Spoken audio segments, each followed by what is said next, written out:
नमस्कार दोस्तों, आप देख रहे हैं RNI न्यूज। मैं हूं आपके साथ संध्या बेस्ट।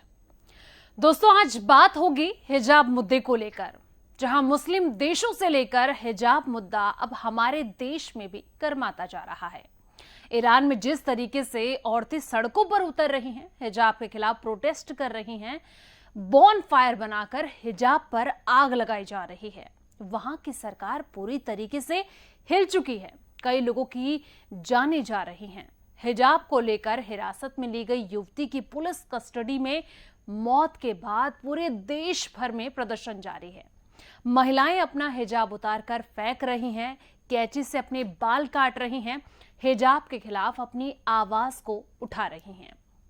ईरान में महिलाओं की मांग है कि हिजाब को अनिवार्य नहीं किया जाना चाहिए। इसकी वजह से उन्हें अपनी जान क्यों देनी पड़ रही है।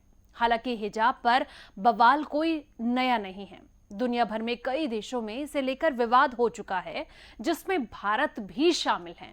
भारत में भी हिजाब को लेकर बहस शुरू हुई है। भारत के कर्नाटक स्कूल हिजाब विवाद को लेकर तारीख पर तारीख थी, तो बहस पर बहस भी थी। अंत में उम्मीद थी कि फैसला इसी माह में आ जाएगा। फैसला तो आया, लेकिन आज कुछ अलग, यानी कि कर्नाटक हिजाब केस में दोनों जजों में मतभेद हुआ और दोनों जजों के बीच मतभेद के बाद हिजाब की लड़ाई अब लंबी हो गई है।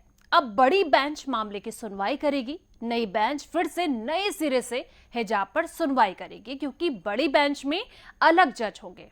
मुख्य न्यायाधीश तय करेंगे कि कौन सी बेंच कब सुनवाई करेगी। लेकिन पहले मामला समझिए कि कैसे ये बहस देश की सबसे बड़ी अदालत तक कैसे पहुंच गया।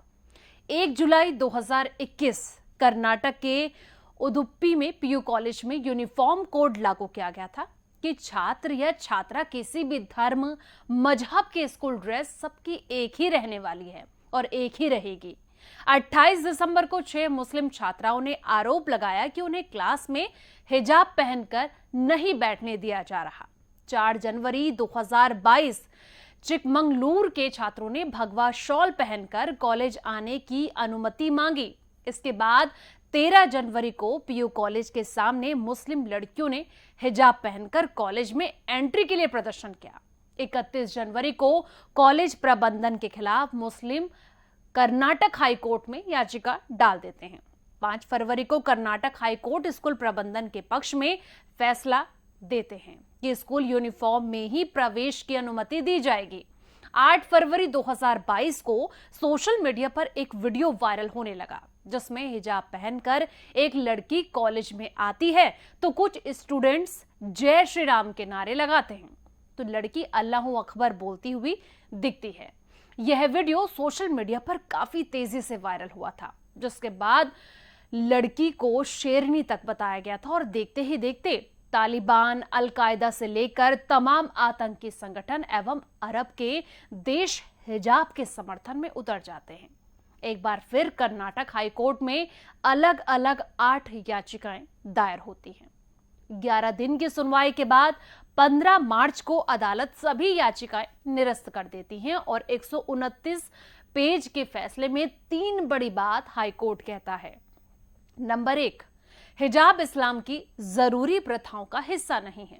दूसरा, अभिव्यक्ति की आजादी पर यूनिफॉर्म की जरूरत उचित प्रबंध है। और तीसरी, सरकार के पास सरकारी आदेश पास करने का अधिकार है। इसे ना मानने का कोई मामला यहां नहीं बनता है। तो कर्नाटक हाई कोर्ट में खरी खोटी सुनने के बाद Muslim personal law board high court के फैसले के खिलाफ सुप्रीम कोर्ट का रुख किया जाता है और करीब 23 याचिकाएं सुप्रीम कोर्ट में दायर की जाती हैं। 5 सितंबर को सुनवाई का समय निर्धारित किया गया। दोपहर 2 बजे से पौने 4 बजे तक सुनवाई चलती है। राजीव धवन ने मुस्लिम लड़कियों का पक्ष रखना शुरू किया और कहा कि हिजाब मामले में बड़ी संख्या में औरतें शामिल हैं, जिनके सामने सवाल है कि क्या वो ड्रेस कोड के सामने झुक जाए, जबकि हिजाब एक जरूरी धार्मिक प्रथा है। इस पर जस्टिस गुप्ता ने कहा कि हिजाब पहनना जरूरी धार्मिक प्रथा हो सकती है या नहीं भी, लेकिन हम एक सेकुलर देश है और सरकार ड्रेस कोड रेगुलेट कर सकती है। तो काफी घंटे अब चली गहमा गहमी बहस में हिजाब को लेकर तरह तरह की बातें कही जाती हैं। फिर अदालत ने सुनवाई का समय 12 सितंबर दे दिया।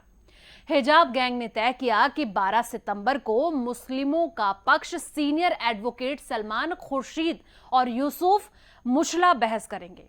अब 12 तारीख भी आ गई और एडवोकेट सलमान खुर्शीद और यूसुफ मुशला ने दलीलें पेश करना शुरू कर दिया। सबसे पहले यूसुफ मुशला ने कहा कि अदालत को धार्मिक ग्रंथों की व्याख्या नहीं करनी चाहिए। 14 सितंबर को फिर बहस हुई और फैसला सुरक्षित रख लिया जाता है। चूंकि जस्टिस गुप्ता का इसी 16 अक्टूबर को कार्यकाल समाप्त हो रहा है, तो उन्होंने इस मामले में कर्नाटक हाईकोर्ट के फैसले को ही फैसला मानते हुए याचिका को खारिज कर दिया था।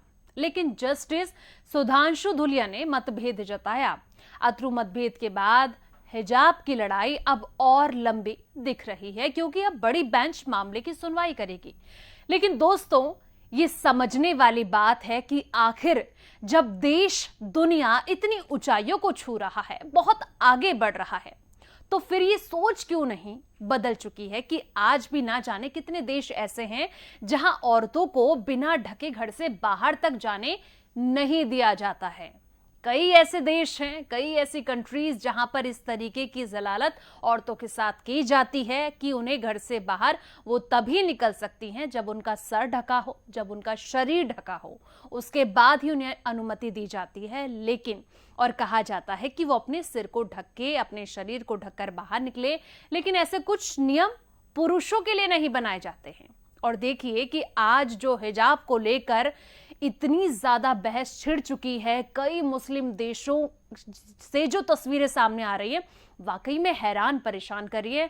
अब महिलाएं जिस तरीके से सड़कों पर उतर पड़ी हैं और अब भारत में भी जो ये मुद्दा इतना ज्यादा गर्माता जा रहा है, और अब ड्रेस कोड को लेकर जो बहस छिड़ चुकी है कि एक ही ड्रेस कोड होना चाहिए, और अब सुप्रीम कोर्ट का दरवाजा खटखटा दिया गया है। अब वहां पर बेंच सुनवाई करेगी। लेकिन सवाल वो भी जस का तस बना हुआ है कि जिस तरीके से जो मांगे उठ रही थी कि एक तरफ कई मुस्लिम पक्ष ये कहना चाहते हैं कि जो हिजाब है उसको अनुमति दिया जाना चाहिए, उसको बैन नहीं किया जाना चाहिए।